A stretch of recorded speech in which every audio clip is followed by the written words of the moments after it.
دن میں غسل کرتا ہو تو اس کے جسم پر کوئی نجاست نہیں ہوگی بلکہ وہ ہر بار پاک ہوتا رہے گا. تو اسی طرح 5 نمازیں جو بھی ادا کرے گا اللہ اس کے گناہوں کو مٹاتا رہے گا. تو یہ نمازیں جو ہے نا ہمارے گناہوں کا مٹانے کا سبب بھی ہے. تو یار اور پھر ہمارے اوپر فرض بھی ہیں اور پھر بہت سے اس کے فائدے بھی ہیں. تو نماز کیوں نہیں ہم پڑھتے ہیں, نماز ہم کیوں نہیں شروع کرتے ہیں, نمازوں میں ہم اتنی تاخیری کیوں کر رہے ہیں, نماز کو ادا کرنے میں ہمارا اتنا جو ہے نا رویہ سخت کیوں ہوتا چلا جا رہا ہے, یہ اپنے آپ سے پوچھنے کا ایک بہت بڑا سوال ہے. اب اگر فجر کی نماز دیکھیں تو ہم فجر کی نماز بمشکل بہت سے لوگ مطلب بہت فیصد گرا ہوا ہے فجر کی نماز پڑھنے میں, اور اسی طریقے سے اور بھی نمازوں کا. بہرحال پھر وہ ایک الگ بات ہو جائے گی نمازوں کے اوپر. تو خیر نمازیں جو ہے نا ہمارے گناہوں کو مٹا دیتی ہیں. نمبر 5 ہے ایک اہم عمل کی فضیلت, قرآن پڑھنا اور اس پر عمل کرنا.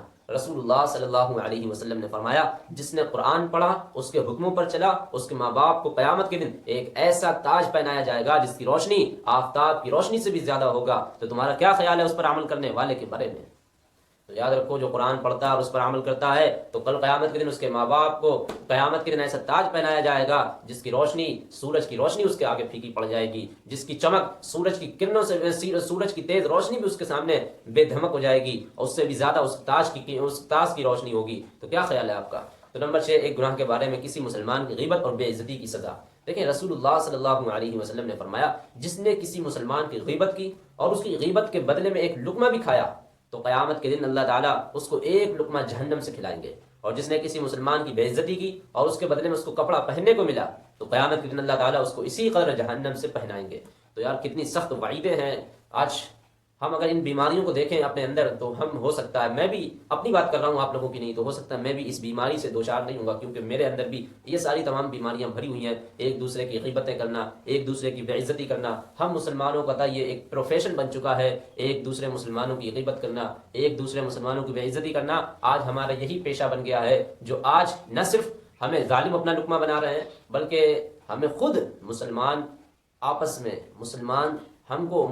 مسلمان کو خود جو ہے نا پیٹ رہا ہے, مار رہا ہے, اور کس طرح جو ہے ان کے ساتھ رویہ اپنایا جا رہا ہے. تو صرف اور صرف یہی سب وجہ ہیں کہ ہم مسلمانوں کے اندر بڑی بیماری پیدا ہو گئی, ایک دوسرے کی غیبت کرنے کی, ایک دوسرے کی بے عزتی کرنے کی. کیونکہ اگر ہم یہ کام نہیں کریں گے تو جناب ہمارا پیٹ نہیں بھرے گا, ہمارا روزگار نہیں چلے گا, ہم آگے نہیں بڑھ پائیں گے, ہمارے اور بھی اسباب ہیں وہ سب پیچھے ہوتے چلے جائیں گے ہم ان اسبابوں میں. تو یہ کام لازمی مسلمانوں کا اختیار کرنا ضروری ہو گیا ہے. اس کے بارے میں اللہ کے رسول کی کیا وعید ہے کہ جس نے کسی مسلمان کی غیبت کی اور اس کے بدلے میں ایک بھی لقمہ کھایا ہے تو کل قیامت کے دن اللہ تعالیٰ اس کو ایک ایسا لقمہ جہنم سے کھلائیں گے. اب سوچیں جہنم کا ایک انگارہ بتاتے ہیں کہ اگر زمین پر لا کر رکھ دیا جائے تو اس کی روشنی سے, اس کی گرماہٹ سے, اس کی جو ہے نا اس کی تھرتھراہٹ سے, اس کی گرماہٹ سے, اس کی جو ہے نا تیز شدت کی گرمی سے تمام کے تمام انسان, حیوان, جاندار سب کے سب مر جائیں گے. لیکن ایسے میں وہ لقمہ اس کو کھانے کو ملے گا. تو سوچئے جہاں ایک انگارہ, اس کی ایک چنگاری وہ سارے لوگ نہیں برداشت کر پا رہے ہیں, سارے کے سارے انسان مر جائیں گے, سارے کے سارے تمام حیوانات مر جائیں گے, لیکن وہ انگارہ اس کو کھانے کو انسان کو ملے گا.